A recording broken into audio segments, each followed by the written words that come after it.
देंगे, वो 15-15 लाख रुपए आज 2014 से लगा के आज तक की बात वो कहाँ है, वो कोई समझ में नहीं आया। आज वर्तमान में जीएसटी को लेके बात उठी, जीएसटी को घटाने या बढ़ाने की। पिछले कुछ समय से हम देख रहे हैं कि जीएसटी के नाम से डंडीरा पीटा जा रहा है। तो जीएसटी बढ़ाया किसने था? 2014 से लगा के 2025 तक सरकार किसकी थी? जीएसटी बढ़ाया। जीएसटी बढ़ाने की वजह से 2,30,000 से अधिक छोटे व्यापारी देश के जो थे, इनका व्यापार धंधा खत्म हो गया। माननीय सभापति महोदय, मैं कहना चाहूंगा कि ट्राइबल एरिया में जीएसटी का कलेक्शन होता है, पर इस जीएसटी का लाभ ट्राइबल एरिया के लोगों को नहीं मिलता है। यहाँ जीएसटी सिर्फ राजधानी के आसपास या बड़े शहरों में ही तक सीमित रह जाती है। जीएसटी में ट्राइबल एरिया हेतु शेष कर लगाया जाए, ताकि यहाँ से जो भी कलेक्शन होता है उसका उपयोग ट्राइबल क्षेत्र के लिए किया जाए। वर्तमान देखा गया है कि भाजपा सीना तान कर कहती है कि हम विश्व की 5वीं बड़ी अर्थव्यवस्था है, हमें भी गर्व है कि हमारा देश है। लेकिन हकीकत क्या है? हकीकत यह है कि वर्तमान में जो देखा गया है, प्रति व्यक्ति, मैम 1 मिनट हुआ है, 2 मिनट में मेरी बात समाप्त। 146वें नंबर पर, मतलब प्रति व्यक्ति आय की बात करें, विश्व में 146वें नंबर पे है। और भूखमरी की अगर बात करते हैं तो विश्व में 102 नंबर पे अगर हमारा देश है। ये विकास सिर्फ 140 करोड़ भारतीयों का नहीं हुआ है, ये विकास मात्र 1 से 2% उद्योगपतियों का हुआ है। मेरी मुख्य मांगे रखना चाहूंगा, नरेगा का जो बजट है, राजस्थान में भी डबल इंजन की सरकार है, पूरे केंद्र शासित राज्य प्रदेशों सहित 34 राज्यों, मतलब केंद्र शासित और 28 राज्यों सहित पूरा 2600 करोड़ रुपया बजट है। इसमें मात्र राजस्थान का 1600 करोड़ रुपया बजट पेंडिंग है केंद्र सरकार की तरफ से। इस वजह से नरेगा की स्कीम खत्म हो गई है। मैं चाहूंगा मैम कि हमारी आंगनवाड़ी कार्यकर्ता, हमारी राज्यविका की महिलाएं, जब चुनावी दौर आता है, भीड़ की जरूरत पड़ती है, सबसे पहले हम महिलाओं को याद करते हैं, राज्यविका और आंगनवाड़ी। उनके लिए क्या व्यवस्था की जाए, उनकी तनख्वाह में बढ़ोतरी की जाए, सब्सिडी देने का प्रावधान करें। मैं विशेषकर कहना चाहूंगा कि अर्थव्यवस्था की बात होती है तो भारत देश पे आज वर्तमान में आंतरिक और बाहरी कर्ज 181 लाख करोड़ रुपया है। और उस हिसाब से देखा जाए तो प्रत्येक व्यक्ति पे, अगर राजस्थान की हमारी बात करें और पूरे देश की बात करें, प्रत्येक व्यक्ति पे 86,000 करोड़ रुपया आज कर्ज है। धन्यवाद सभापति महोदय। आज आपने अनुदान की पूरक मांगों पर 2025-26 की पूरक मांगों पर बोलने का अवसर प्रदान किया। मुख्य बजट में जो बजट का प्रावधान था, अधिकतर ये कह सकते हैं कि ये कागजों या वो पाइपलाइन के अंदर फंसा हुआ है, जो ग्राउंड पे नहीं जा पाया है, तो उस पर विशेष सरकार ध्यान दे। मैं विशेषकर कहना चाहूंगा कि अनुपूरक जो डिमांड आई है उसमें जो बजट घटाया बढ़ाया गया जो गया है, तो विशेषकर एग्रीकल्चर में अभी सबसे ज्यादा हमने धरती को नशीली बना दिया है।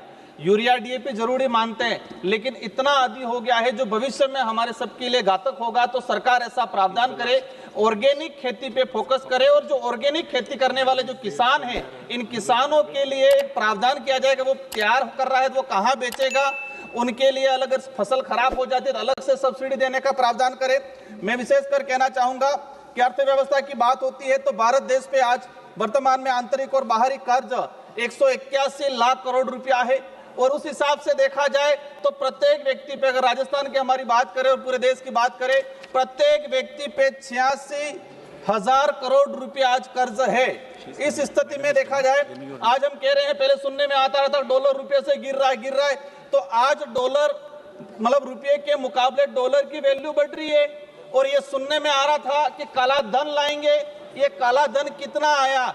देश की जनता को कहा गया था कि 15-15 लाख रुपए देंगे, वो 15-15 लाख रुपए आज 2014 से लगा के आज तक की बात वो कहाँ है, वो कोई समझ में नहीं आया। आज वर्तमान में जो देखा गया है, जीएसटी को लेके बात उठी, जीएसटी को घटाने या बढ़ाने की। पिछले कुछ समय से हम देख रहे हैं कि जीएसटी के नाम से डंडीरा पीटा जा रहा है। तो जीएसटी बढ़ाया किसने था? 2014 से लगा के 2025 तक सरकार किसकी थी? जीएसटी बढ़ाया। जीएसटी बढ़ाने की वजह से 2,30,000 से अधिक छोटे व्यापारी देश के जो थे, इनका व्यापार धंधा खत्म हो गया। माननीय सभापति महोदय, मैं कहना चाहूंगा कि ट्राइबल एरिया में जीएसटी का कलेक्शन होता है, पर इस जीएसटी का लाभ ट्राइबल एरिया के लोगों को नहीं मिलता है। यहाँ जीएसटी सिर्फ राजधानी के आसपास या बड़े शहरों में ही तक सीमित रह जाती है। जीएसटी में ट्राइबल एरिया हेतु शेष कर लगाया जाए, ताकि यहाँ से जो भी कलेक्शन होता है उसका उपयोग ट्राइबल क्षेत्र के लिए किया जाए।